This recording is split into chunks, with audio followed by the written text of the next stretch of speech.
Hello everyone and welcome to my channel. I'm Katie and in a moment of weakness I went on the Jackson's website and bought some supplies. There had been a sale recently on Jackson's and that was on watercolours, so I thought why not, I can try a few things that I'd had my eye on without having to pay quite such a large price. One of the things that grabbed my attention were the Jackson's own brand watercolours, and I also wanted to try a rather delightful tin of QoR watercolours, as well as pick up a couple of other bits. I wanted the permanent Derivan graphite, liquid graphite, I can never say that right, and a Rembrandt, I guess, coated glass sparkly watercolour pan. But today's video is going to be about these QoR watercolours and I will be uploading a follow-up using the Jackson's ones.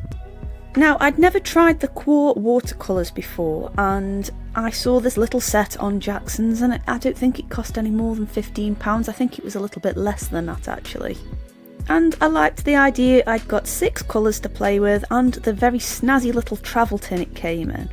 Although I'm going to end up pouring these into watercolour pans and getting a magnet and sticking them in there, I quite liked how the lid of the tin doubled up as a watercolour palette and those snazzy little bubble designs on there were actually watercolour mixing areas, so I'm quite happy with that. Also, the pan sets that I've been making myself just out of the tubes, well, the tin that's all housed in is starting to be outgrown, so I thought, well, this is a good opportunity to kill a few birds with one stone here. Anyway, let's talk about the colours. So we have quinacridone gold, transparent pyrrole orange, quinacridone magenta, dioxazine purple, I hope I'm saying that right, cobalt teal and green gold. And I must admit, these really travel with a wet and wet technique, with the exception of a cobalt teal, which I think is more of a granulator than a traveller. And maybe the same can be said with the green gold. However, I noticed how rich and vibrant these were, which was part of the appeal.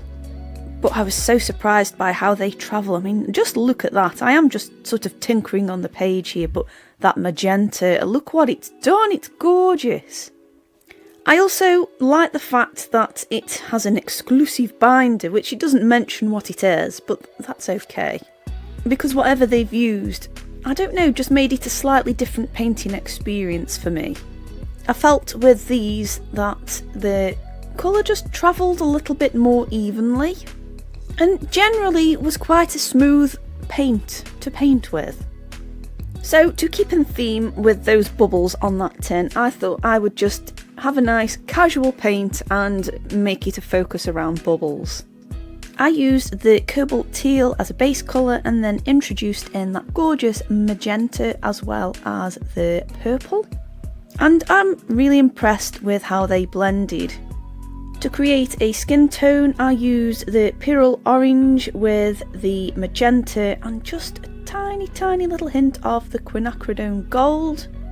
And yeah, I was really happy with how that applied as well. I always get a little bit worried when it comes to applying skin tones, especially that first layer, because in a lot of experiences of mine, it's gone on a real streaky mess, but I'm actually quite happy with how this applied and how smoothly and evenly it was. With the exception of the cobalt teal, and I want to say green gold, I would say the rest of these paints are non-granulating. And for me, that has a use. I love granulating paints. I love the effect and the movement and the drama you get with them. But sometimes you just want to add a nice even layer of colour before going in there with that drama. And again, it kind of met my expectations with this tin. I was kind of hoping for these nice flat colours, and what really surprised me as well is how beautifully they layered. So I added some more bubbles in the background, and again, I am just playing around with this picture. It is more of just testing the materials and just enjoying them really. I love the clarity that you got by overlapping these colours. I just stuck to the cobalt teal, quinacridone magenta as well as the dioxazine purple. Gosh, I hope I'm saying that right. And just by keeping to those colours in the background, I could just see how they interact with each other and how nicely they layered and whether some were more bolder than others.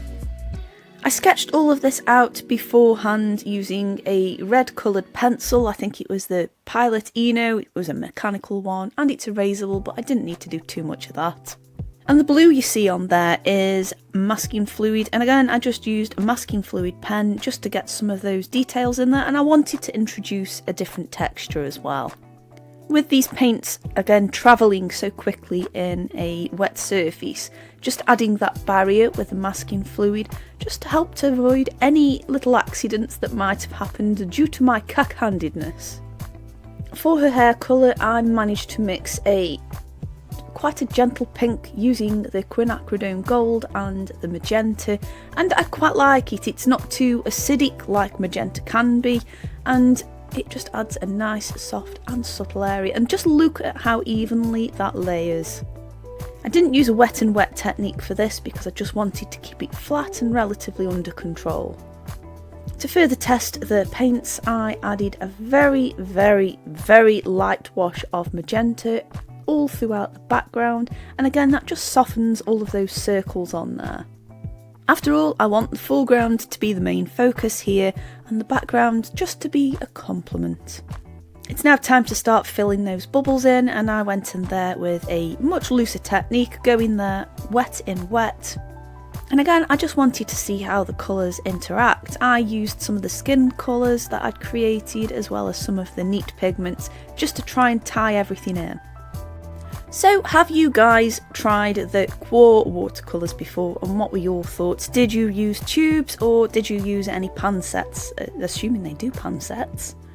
This was a purchase for me to kind of scratch a bit of an itch and curiosity with this product. I know I said I was going to cut back on watercolours, and well, that didn't last very long, did it? It was going to be a New Year's resolution of mine, and 4 months down the line I've got these. Never mind. The Jackson's watercolours as well had been on my radar for quite some time. I'd heard a lot of good things about them. And considering how affordable they were, and they were really good, I wanted to see if their price matched the product or if the product exceeded the price as far as my expectations were concerned. I only picked up a few base colours to work with though, and I'm sure they'll nestle quite nicely with my existing watercolours that I've got. As for the liquid graphite, I just wanted one that didn't lift because I want to get back into the liquid graphites again. And that sparkly Rembrandt thing, that just seemed a little bit special. Obviously I have a little bit of a thing for sparkly watercolours, and with this containing glass rather than mica, I thought it would be interesting to see what I can do with that, what effects and what makes glass different from using mica. So be sure to make sure you have subscribed and notifications on so you don't miss that video. Right, anyway, let's get back to the painting, shall we? So adding another layer of that same hair colour that I'd mixed up produced a really nice way of getting some definition of lines and form with the hair. I've mentioned before, everything seems to be drying super quick for me at the moment, so once that combination of colours I'd mixed had sort of dried and become a little bit more concentrated, I thought that would be great for adding outlines. This is why I drew it all out in red first. I didn't want to go for a strong black outline. I thought something nice and subtle to match with the colour scheme would be more appropriate here. And of course, with the absence of black or a Payne's grey, which is what I'd normally go for, I thought it would be a good opportunity to try and mix my own dark colour for those areas where I am going to need a dark tone. As much as I wanted to give her red eyelashes, I think it perhaps would have looked a little bit odd. So by combining the purple and the teal and the magenta and then throwing a bit of that green gold in there for good measure, I managed to create a dark enough colour just so there was a bit more definition on the eyes. I could fill in areas around her nostrils and the darker areas on her lips. Of course, to create that lip colour as well, I just warmed that magenta colour up by adding a bit of the Pyrrole orange, and you'd got a little bit more of the realistic lip colour there. To add some definition to the bubbles, I went in there with the purple, and that was for the shadow area, and then to add a little bit more definition to the top parts, I used that teal, and I just used that neat, well, not mixed with any other colours is what I mean. Because I wanted to showcase that green gold as well, I thought I'd use that as a base colour for her eyes and introduce some of that teal in there, and then I used the dark colour that I'd mixed myself just to add her pupils in there, and I quite like it. I quite like how this whole thing worked out. Obviously there was no white paint here, so I actually used some acrylic paint just to add some highlights. I know I could have done that with the masking fluid, but I hadn't thought that far ahead, to be honest. And upon removing the masking fluid, we are left with some nice white outlines for the bubbles as well, and I kind of quite like that too. I didn't want to have these dark outlines when the rest of the image was quite soft. Overall, my first impressions of these paints are a good one. I'm obviously going to play with these a little bit more because I've got them now. I want to see how they transfer into pans and re-wet as well, and I'll come back to you on that in a future video. Anyway, I hope you have enjoyed this video. It's been quite fun to try a new watercolour product. Make sure you have subscribed and have notifications on for the follow-up video, and as well, thank you so much for watching. I will see you all very soon. Bye!